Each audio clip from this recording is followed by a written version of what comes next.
Hello and welcome back to Underlab. Now, I've already made a video about the strongest characters in Undertale, the easiest enemies and the hardest bosses. If you remember correctly from the strongest characters video, I decided that Sans fell into third place in terms of how powerful he is within the game's story. Watch the whole video to know the rest of my picks and my reasoning. Undoubtedly, you may already be wondering how Sans can be the weakest character, if, in my opinion, he's also the third strongest. Well, you'll just have to keep watching. After all, many players regard Sans as the most powerful boss in the game in terms of difficulty. I'd be one to agree with that. So, what could possibly make him the weakest character overall? Let's find out.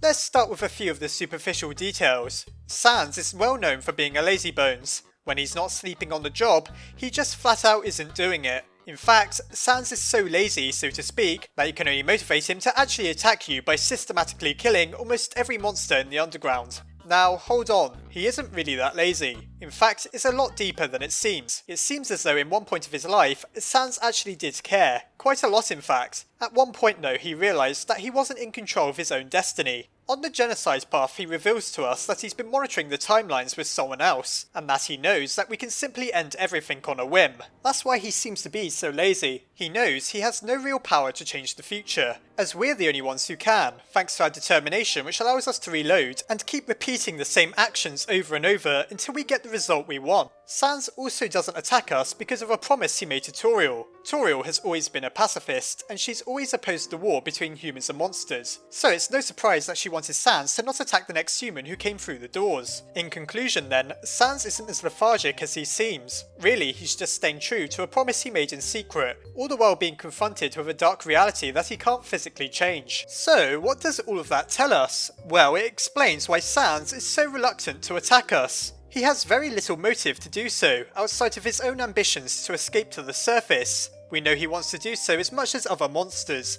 as he admits on the genocide path that it doesn't appeal to him as much as it used to thanks to your actions. Therefore, on the pacifist route, he undoubtedly wishes to see the sun as much as his fellow monsters. With that in mind, Sans has to be one of the least threatening characters we encounter in Undertale, with that one out-of-character exception in Metaton Resort where he intimidates us with a grey threat. He's actually one of the nicest monsters going. He treats us out to meals, is generally pretty friendly towards us, and actively seems to be rooting for us on the pacifist path. Everything he does though is shrouded in mystery, and his motives always seem to have a hidden meaning to them. How does this translate to Sans being the weakest character though? During the battle with him, examining him literally calls him the weakest enemy in the game. He has the lowest stats of any monster we fight. Still, he's extremely difficult, so we're simply being lied to, right? Well, not quite. He really does have those stats. At the end of the fight, we defeat him in a single blow. To be fair, dealing the damage we do, that's no surprise. However, it's not like he had some insane amount of defense that would shrug off some of the pain. The reason he manages to keep going for so long is because he's so agile, and he manages to dodge at every attack until he runs out of energy. Secondly, he really does only have one attack point. The reason he deals so much damage is because of a mysterious power Sans has called Karmic Retribution. It isn't clear why Sans has this power, but it explains how he's able to hurt us. For every time we do something evil on the genocide path, Karmic Retribution becomes more powerful. For comparison's sake, I imagine Sans would be a little more powerful fighting Hitler than he would Gandhi, and that's exactly why Sans is weaker than we realise. His strength is embodied by two traits, purpose and justice. Sans is reluctant to do anything when he feels there's no purpose in doing so. Even on the genocide route, he doesn't really feel that he can make a difference. He just realises that he's the only chance monster kind and humanity has left. He can only deal great amounts of damage through Karmic Retribution, which requires you to be an evil person. No wonder why he never risks attacking you on the other routes. You would quite likely easily defeat him, as he won't be as riled up as he is on the genocide path, and his Karmic Retribution would deal no damage to you whatsoever on the true pacifist route. Therefore Sans is only powerful depending on the actions of the player. Well, you may be thinking that he can only deal one damage, but at least he has all those fancy attacks, right? Well, there's no denying he does. However, one of his main attacks, the Gaster Blaster, may not even be his own. The Gaster Blaster is shrouded in mystery, but it evidently has a connection to WD Gaster, judging by the name. While Sans knows how to use them effectively, is it really fair to call him powerful for using them? What if we gave Toriel Asgore's trident? What if Undyne the Undying had Azrael's prismatic magic? If there was a way to deny Sans the Gaster Blasters, he would be a lot weaker, and as they're not his, surely it would be as simple as taking them away when he isn't wary. This point is somewhat debatable, I realise. Maybe Sans is simply summoning them with magic, and therefore it's a power within his possession. Regardless, I feel it's worth consideration.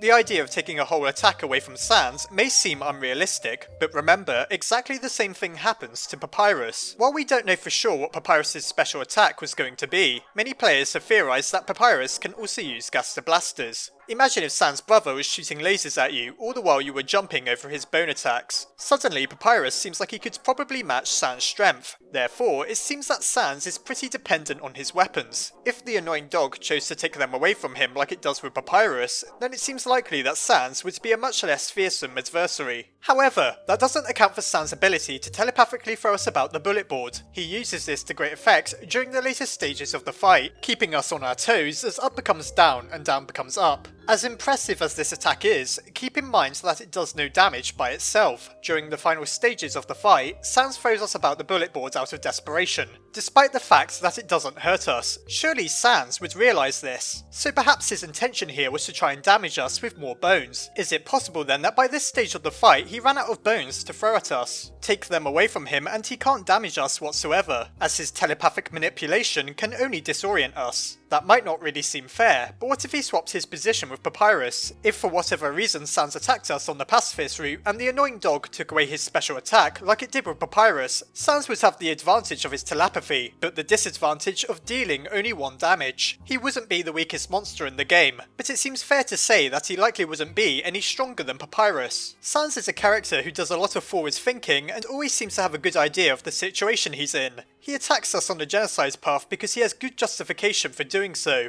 and that justification makes him far more powerful than he would have been otherwise. He's reliant on this to actually be a threat though.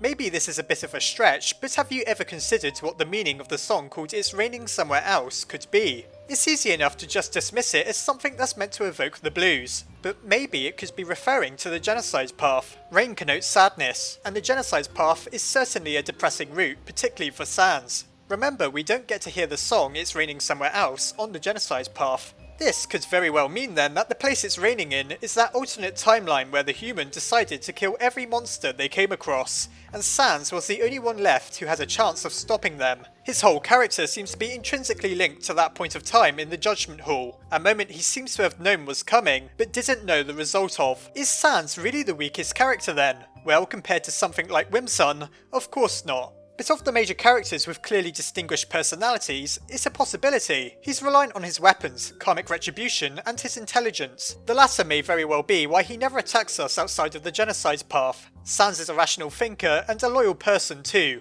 keeping his promised tutorial as far as he possibly can, even to the extent that he'll let you go by, having killed Papyrus but not everyone else. In terms of physical strength, Sans isn't really a big deal. Of course, we'd never encounter Sans under those conditions. It's his wits, his agility, and his mastery of mysterious magic and weapons that makes him one of the strongest bosses in the entire game. Someone that powerful knows only to reveal their true nature when it's required of them. Perhaps Sans is like Frisk. Frisk has to dodge attacks on the true pacifist route as they have no love. Love in capital letters that is, keeping their hit points at a very low 20. Sans only has a single point of health, so perhaps he has no love whatsoever. Sans is weak physically, but strong in spirit like Frisk, though unfortunately on the genocide path, he can't quite match us still. It seems that in Undertale, whether you fight for good or evil, whoever is more determined will always get what they want in the end.